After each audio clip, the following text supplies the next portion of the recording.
നമ്മളിനി types of എററിനെ കുറിച്ച് detail ആയിട്ട് പഠിക്കാൻ പോവാം. ഓക്കെ അല്ലേ? നമുക്കൊരു ഹാൻഡ് റിട്ടൺ നോട്ട് തന്നെ തരാം, എഴുതിക്കോളൂ. Types of errors.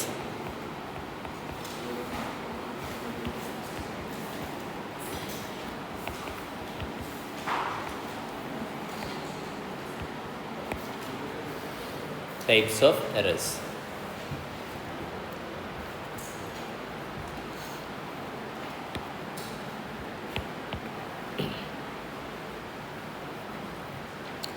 എഴുതിയൊക്കെ list. Number 1 ഏതാ?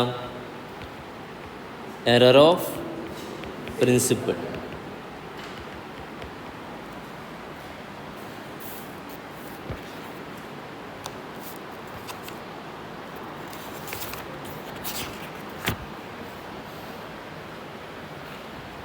Number 2,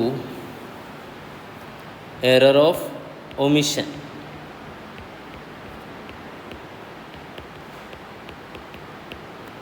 Error of omission. Number 3 നമുക്ക് കോമ്പൻസേറ്റിംഗ് എറർ പഠിക്കാം. ലാസ്റ്റ് ചെയ്ത് പഠിച്ചാൽ മതി, commission. 3 compensating error. 4th one, error of commission.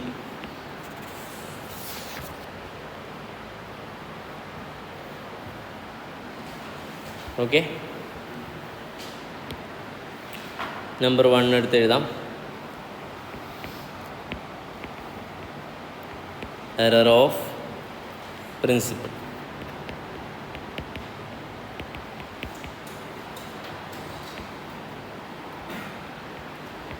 ഹൈഫട്ട് എഴുതി വെക്കുക. ട്രയൽ ബാലൻസ് വിൽ എഗ്രി ആവോ, വിൽ നോട്ട് എഗ്രി ആവും. ഇങ്ങനെ ഒരു എറർ വന്നാൽ ട്രയൽ ബാലൻസ് എഗ്രി ആവോ, ഇല്ലേ? എഗ്രി ആവും അല്ലേ?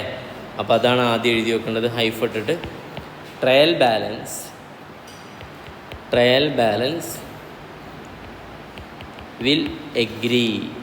ഈ തെറ്റുണ്ടാവണമെങ്കിലും എന്തുണ്ടാവും? ട്രയൽ ബാലൻസ് എന്ത് ചെയ്യും? എഗ്രി ആവും. Okay, yes. ഇടയിൽ ഇതിൻ്റെ മീനിങ് എഴുതി വെക്കാം. Meaning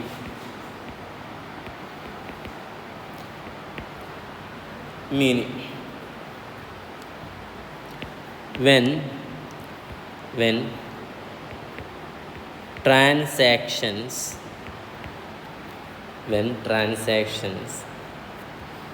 are recorded,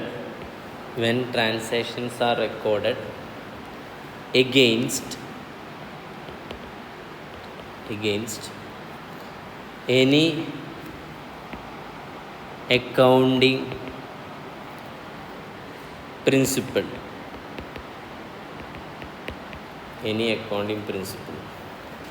is known as error of principle.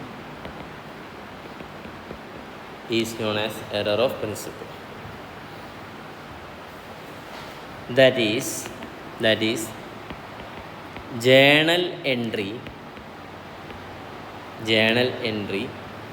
is not as per accounting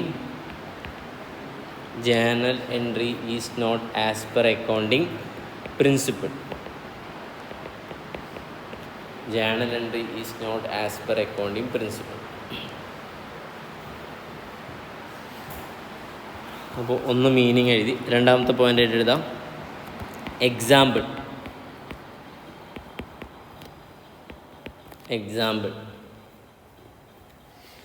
എഴുതാം capital expenditure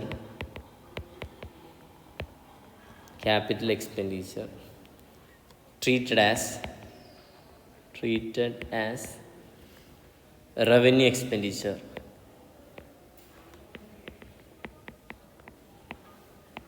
Capital expenditure is treated as revenue expenditure, or vice versa. എന്ന് പറഞ്ഞാൽ എന്താ? നേരെ തിരിച്ച് റവന്യൂ എക്സ്പെൻഡിച്ചർ എന്താക്കാം? ക്യാപിറ്റൽ എക്സ്പെൻഡിച്ചർ ആക്കാം. Okay അല്ലേ?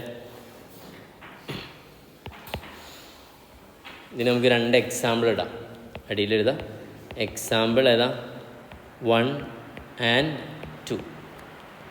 Example 1 and 2 എഴുതി വെക്കുക ബ്രാക്കറ്റ്. എക്സാമ്പിൾ 1 and 2 ബ്രാക്കറ്റിൽ അങ്ങനെ എഴുതി വെക്കുക. എക്സാമ്പിൾ 1 and 2 അത് ഞാൻ പിന്നെ എഴുതുള്ളൂ. ഓക്കെ, താഴ്ത്ത്. വെൻ, അടുത്ത പോയിന്റ് നമ്പർ ഏതാ? 3. വെൻ, ഇതെപ്പോഴാണ് സംഭവിക്കുക? ജേണൽ എഴുതുമ്പോഴാണോ ലെഡ്ജർ എഴുതുമ്പോഴാണോ സംഭവിക്കുക? പറ. ജേണൽ എഴുതുമ്പോൾ. നോർമലി ഇത് എപ്പോഴാണ് സംഭവിക്കുക? ജേണൽ എഴുതുമ്പോൾ അല്ലേ? നിങ്ങൾ ആലോചിച്ച് നോക്ക്. പർച്ചേസ് ചെയ്തു മിഷനറി, അപ്പോൾ എൻട്രി എന്തെഴുതി? ശരിക്കും എഴുതേണ്ടത് പർച്ചേസ് അക്കൗണ്ട് ടു ക്യാഷ് അല്ലേ? പക്ഷെ മിഷനറി അക്കൗണ്ട് ടു ക്യാഷ് അല്ലേ? പക്ഷെ അവരെന്തെഴുതി? Purchase account to cash. Okay അല്ലേ? അങ്ങനെ എഴുതിയിട്ടല്ലേ തെറ്റ് വരുള്ളൂ. അല്ലാതെ ശരിക്കും എഴുതേണ്ട entry machinery account to cash എഴുതിയിട്ട് പിന്നെ അത് പർച്ചേസ് അക്കൗണ്ടിൽ കൊണ്ടുപോയി പോസ്റ്റ് ചെയ്യോ? അതിൻ്റെ സാധ്യത കുറവാണ്. ഓക്കെ അല്ലേ? അതുകൊണ്ട് തന്നെ അങ്ങനെ ഉണ്ടായിക്കൂടെ പറഞ്ഞാൽ അങ്ങനെ ഉണ്ടാവായികയില്ല. ഓക്കെ, പക്ഷെ നോർമലി ഇത് എപ്പോഴാണ് സംഭവിക്കുക? റെക്കോർഡ് ചെയ്യുമ്പോഴാണ്. ദാറ്റ് മീൻസ് ജേണൽ എഴുതുമ്പോഴാണ്. അപ്പോൾ എഴുതുക നോർമലി ഒക്വേർഡ് വെൻ പറഞ്ഞിട്ട് എഴുതാം. Normally occurred while recording in journal. While recording in journal. While recording in journal. Normally ഇത് എപ്പോഴാണ് സംഭവിക്കാം? ജേണലിൽ റെക്കോർഡ് ചെയ്യുമ്പോഴാണ്. ഓക്കെ, എക്സാമ്പിൾ എഴുതല്ലേ? Example 1.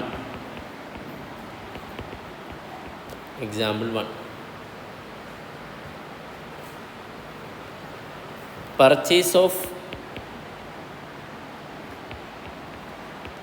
Office furniture. Purchase of office furniture for rupees 2000.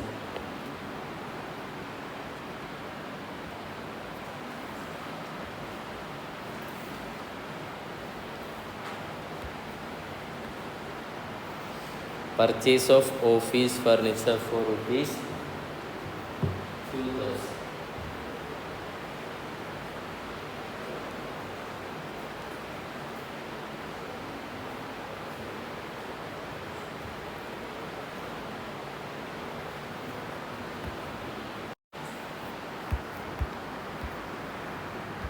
അപ്പോൾ നമ്മൾ 3 എൻട്രി ആയിട്ട് എഴുതാണ്. ആദ്യം ഏതെഴുതാം? Correct entry. എന്താ കറക്റ്റ് എൻട്രി? ഓഫീസ് ഫർണിച്ചർ മേടിച്ചാലുള്ള കറക്റ്റ് എൻട്രി എന്താ?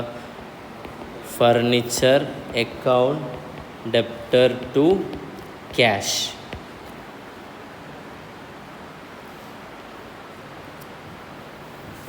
അടുത്തേതാ? Wrong entry.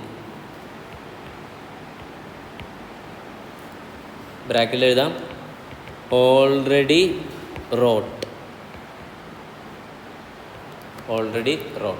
അവർ ഓൾറെഡി തെറ്റായിട്ട് എഴുതിയത് ഓൾറെഡി റോട്ട്. എന്താ തെറ്റായിട്ട് എഴുതിയത്? പർച്ചേസ് അക്കൗണ്ട് ഡെപ്റ്റർ ടു എന്തെഴുതി? ക്യാഷ്. ഇനി ഈ പ്രശ്നത്തെ പരിഹരിക്കാനുള്ള എൻട്രി എഴുതണം അല്ലേ? എന്തെഴുതണം? Rectifying entry. നമുക്ക് എക്സാമിന് ഏതോ എഴുതാണ്ടാവുക? റെക്ടിഫയിങ് എൻട്രി എഴുതാണ്ടാവുള്ളൂ. ഓക്കെ അല്ലേ? പക്ഷെ അത് കാണാപ്പാടം പഠിച്ച കാര്യമില്ലല്ലോ. ഈ 2 എൻട്രിയും വെച്ചിട്ട് വേണം ഏതുണ്ടാക്കാൻ? റെക്ടിഫയിങ് എൻട്രി ഉണ്ടാക്കാൻ. എങ്ങനെ ഉണ്ടാക്കാം? ശരിക്കും ആരെ കൊണ്ടുവരണം? ഫർണിച്ചറിനെ ഫർണിച്ചറിനൊന്ന് കട്ട് ചെയ്യണം. എന്നിട്ട് ആരെ റീപ്ലേസ് ചെയ്യണം? തെറ്റിപ്പോയി. പർച്ചേസിനെ കട്ട് ചെയ്യണം. എന്നിട്ട് ആരെ റീപ്ലേസ് ചെയ്യണം? ഫർണിച്ചറിന്. അപ്പോൾ എൻട്രി എന്താ വരും? Furniture account debtor. ഇനി ഇയാളെ ക്യാൻസൽ ചെയ്യാൻ വേണ്ടി എന്തെഴുതണം? ടു പർച്ചേസ് എഴുതണം.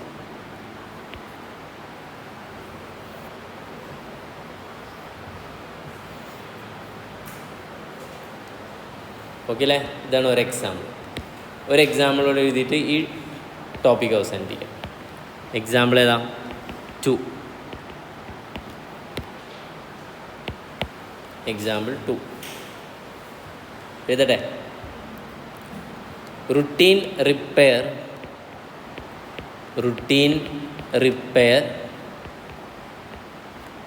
And maintenance of machinery ₹500. Routine repair and maintenance of machinery ₹500. അടിയിൽ ഇതിൻ്റെ കറക്റ്റ് എൻട്രി എന്താ? റിപ്പയർ. ശ്രദ്ധിക്കണം, അത് അസറ്റായിട്ട് ട്രീറ്റ് ചെയ്യാൻ പറ്റുമോ? മിഷനറി. അപ്പോൾ നമ്മളെ ഈ ഡിജിറ്റൽ ബോർഡ് ഉണ്ട്, ഈ ബോർഡിൻ്റെ മെയിൻ്റനൻസും റിപ്പയറൊക്കെ അതിൻ്റെ കൂടെ ഒരു കാറ് മേടിച്ച് നിങ്ങൾ ആ കാറിന് മെയിൻ്റനൻസ് ചെയ്യുന്നുണ്ട്. അപ്പോൾ കാറിൻ്റെ വാല്യൂ തന്നെ കൂടി വരും. അത് വേറൊരു എക്സ്പെൻസ് ആയിട്ടല്ലേ ട്രീറ്റ് ചെയ്യുക. അതെന്തായിട്ടാണ് ട്രീറ്റ് ചെയ്യുക? റവന്യൂ എക്സ്പെൻഡിച്ചറായിട്ട്. ഓക്കെ അല്ലേ? അസറ്റ് ആക്കണം എന്നുണ്ടെങ്കിൽ അതിന് നമ്മളെന്താ ടേം വിളിക്കുക? Capital expenditure. ഇല്ലേ? പഠിച്ചില്ലേ? ഇല്ലേ? എന്തൊരു തലട്ടാട്ടൊന്നും ശരിയില്ലാത്ത. ഓക്കെ, എന്തായാലും ഒക്കെ നമ്മളിവിടെ പഠിക്കും. തേർഡ് മൊഡ്യൂളാണ്. ഏതാ? Third module. ഒരു മൊഡ്യൂൾ തന്നെ ഉണ്ട് എന്ന് വിചാരിച്ചാൽ അധികം 1-1.5 മണിക്കൂർ കൊണ്ട് തീരുന്ന ചെറിയ ഭാഗം. ഒന്ന് ബ്രഷപ്പ് ചെയ്യാം. അപ്പോൾ കറക്റ്റ് എൻട്രി എന്താ? എക്സ്പെൻസ് ആണ്. അപ്പോൾ എന്തെഴുതും?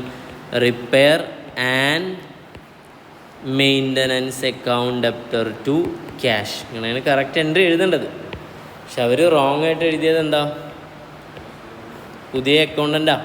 അപ്പോൾ വിചാരിച്ച് മിഷനറിക്ക് റിപ്പയർ ചെയ്തല്ലേ, മിഷനറി ആക്കിയിട്ട് കളയാം. അപ്പോൾ എൻട്രി എന്ത് എഴുതി? അസറ്റ് മേടിച്ച പോലെ എഴുതി. എന്താ?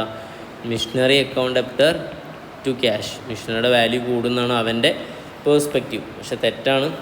അപ്പോൾ റെക്ടിഫൈ ചെയ്യാനുള്ള എൻട്രി എന്താ? മിഷനറിനെ ക്യാൻസൽ ചെയ്യണം. ആരെ കൊണ്ടുവരണം? റിപ്പയറിന്. അപ്പോൾ എന്താ? Repair and maintenance account debtor to machinery എന്നെഴുതും. Repair and maintenance account debtor to missionary.